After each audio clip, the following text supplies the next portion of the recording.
વંથલી પંથકમાંથી એક જ પરિવારના 11 સભ્યો મુસ્લિમ ધર્મમાં જેને અતિ પવિત્ર ધાર્મિક સ્થળ માનવામાં આવે છે એવા પવિત્ર ઉમરાહ કરવા જતા મક્કા મદીનાની સફર કરી પોતાના વતન પરત આવતા અમદાવાદ એરપોર્ટ ઉપર પત્રકારો દ્વારા સન્માન કરવામાં આવ્યું હતું। સલીમભાઈ કારીમભાઈ કારાવાત, અઝહર સલીમ કારવાત, હનીફ કરીમભાઈ સોકડા, હાસમભાઈ ઇસ્માઇલભાઈ મહેડા, વંથલી કારવાત પરિવારના લોકો ઉમરાહ કરવા જતા આ લોકોને પૂર્વ કેબિનેટ મંત્રી જવાહર ચાવડાએ શાલ ઓઢાડીને સન્માન કર્યું હતું।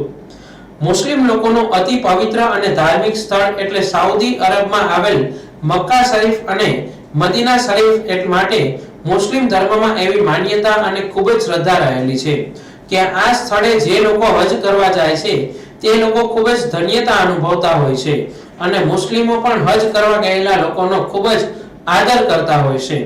ઉમરાહ કરવા માટે 11 મહિનામાંથી ગમે ત્યારે જઈ શકે છે અને જ્યારે હજ કરવા માટે 1 મહિનાનો સમય હોય છે, જેથી જૂનાગઢ જિલ્લાના વંથલીની એક જ પરિવારના 11 સભ્યો એક સાથે ઉમરાહ કરવા માટે ગયા હતા।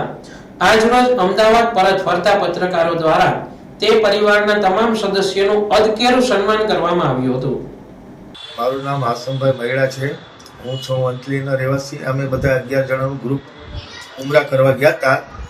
તો ત્યાં અમે અમદાવાદ એરપોર્ટમાં ઉતરેલા તો પત્રકારોએ અમારું બહુ સારું સ્વાગત કર્યું છે અને એના આભાર માનીએ છીએ અને બહુ જ અમે એના દુઆ કરીએ છીએ।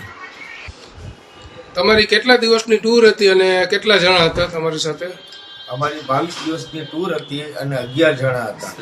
કઈ કઈ જગ્યાએ?